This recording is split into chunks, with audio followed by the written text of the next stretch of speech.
here with Tim Nelson of Earth Rider Brewery in the boardroom. That's right. Yeah, at the Brewers top. Lounge now. Yeah. Okay, at the top of Earth Rider Brewery. We just had a tour of all the work you've got going on downstairs. That's really exciting. You've got to be pumped about that. Yeah.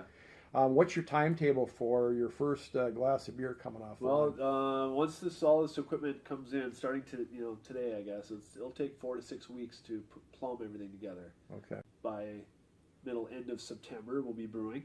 Oh, really? That fast? And then by the end of October, we'll have beer. Neat. Yeah. Neat. So people can probably expect it in their restaurants and taverns at first. Okay. In November. All right. Have you had many local bars call you right now and say, "Hey, get us on the list. We want to get your beer"? We do. We have a few that are really excited about it. Absolutely. Okay. Super. And you will be distributing in Superior only, or in Duluth as well? We're going to be in Superior for sure. Yeah. And we'll get into Duluth as it unfolds. Yeah. Mm-hmm. We plan on being on both sides of the bridge. It's close. Mm-hmm. Duluth Superior right here. A bridge is.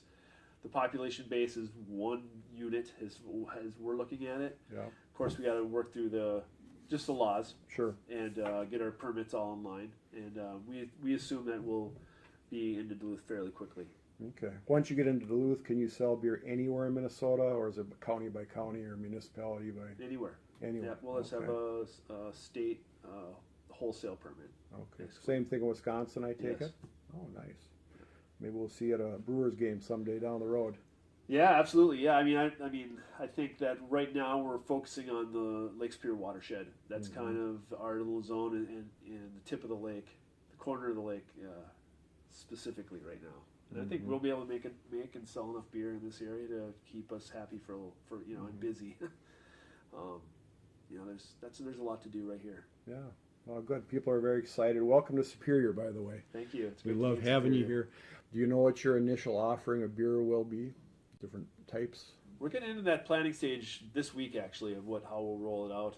It's a really great craft beer that a lot of breweries lead with, and because that's what people are excited to taste. Your pale ale usually is what people expect from their craft brewer. Sure. So we're going to provide that. We're going to make a really great pale ale, an IPA. We'll have we're going to do some lagers and some fruit beers.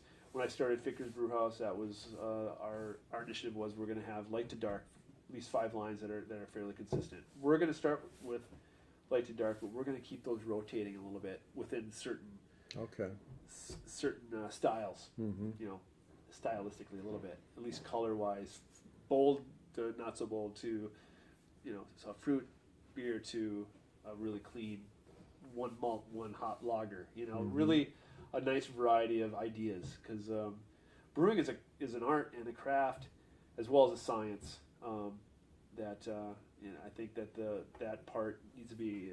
I know that part is going to be what we do as well. We're gonna push the boundaries a little bit on flavors. Neat. Yeah. Neat. And cans are going to be coming out. They'll be available in liquor stores, I presume. Yeah, and we're going to start that maybe 3 to 6 months after opening. So we'll come out draft only in the beginning. Okay, very That's nice. the plan. Let's talk a little bit about how you landed in Superior. You were a Duluth guy for a long time. Were you born and bred in Duluth, or? I was born in Minneapolis. Okay. My dad's was born in Duluth. Okay. My grandpa and grandma on the Nelson side were born in Superior. Okay. My great grandpa Nikolai Nelson was immigrated from Norway. He had a bakery about 3 blocks to the south called the Imperial Bakery.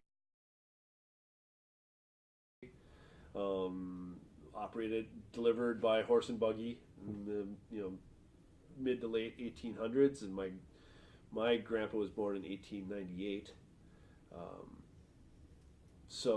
And then they had, the family lore says that they had at least one of the first motorized delivery trucks in Superior, because everybody's still using horse and buggies. Sure.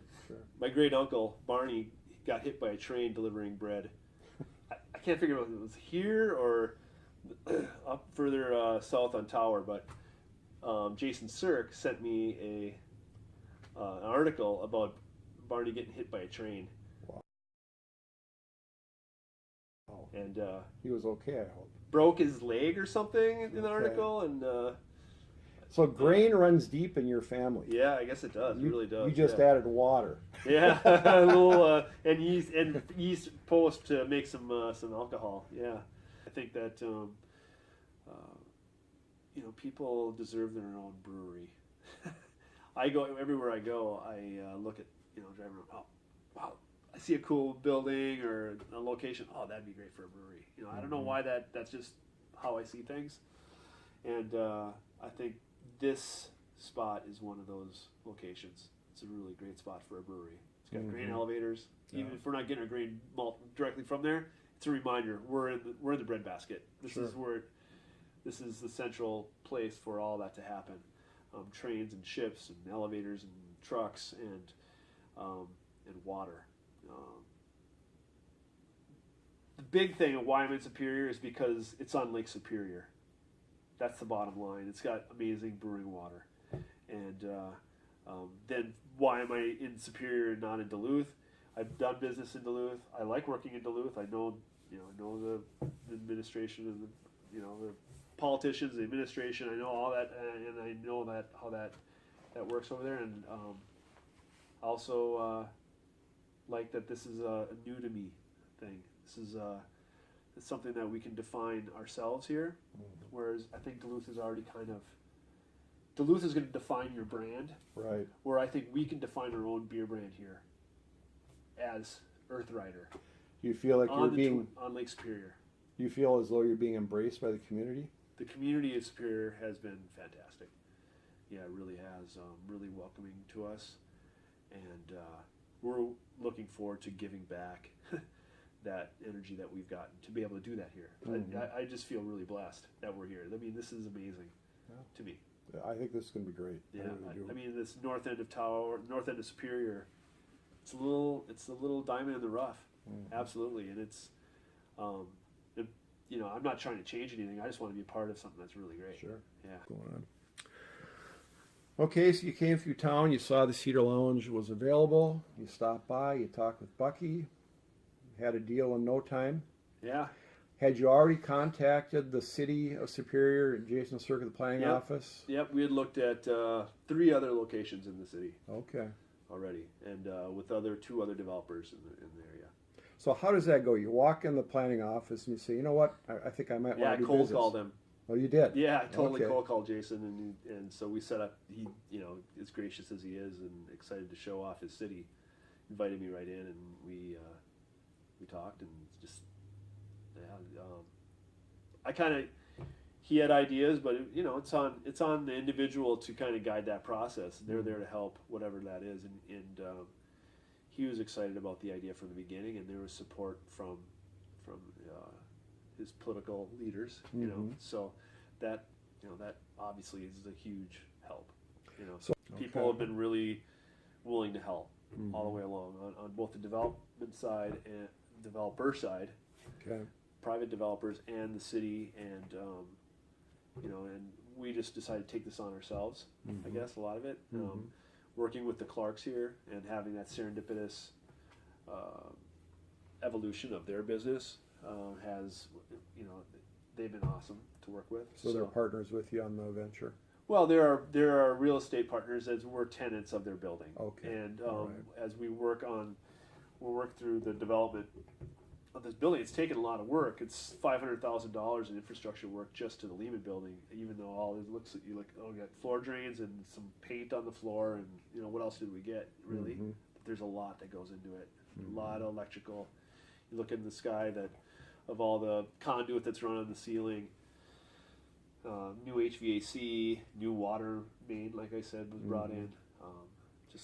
Just to beef up, and that's a lot with that state. If we go away, that isn't going away out of this building. That is here for always. So those grants that came through the state and the city don't go into my pocket. They go into the infrastructure that stays with this city forever and the state. So anybody who has that business is getting all that. Believe me, I appreciate it, and I want to be here. But that went into the infrastructure for the city long term, and that's how when we did development in Duluth, and we got some nice grants from the city and tax credits and those kind of things that made those projects happen. I'm not there anymore, but who gets that original City Hall of Duluth totally refurbished and ready for whoever's going to operate that. The city of Duluth gets that.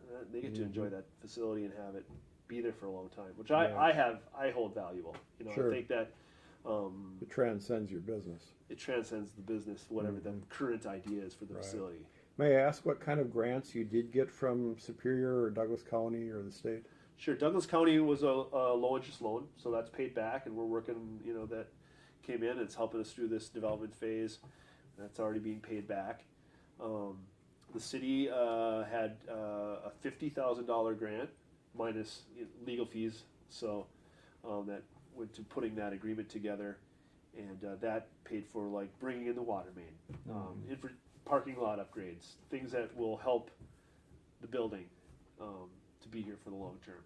The state, because we're on the it's called a Gateway Project with the city, the state, the Wisconsin Economic Development Corporation, and they have projects much like the Empire Block, the same type of block grants, I think is what they are, that help get these things, the little bit of a spark that gets this big investment to happen.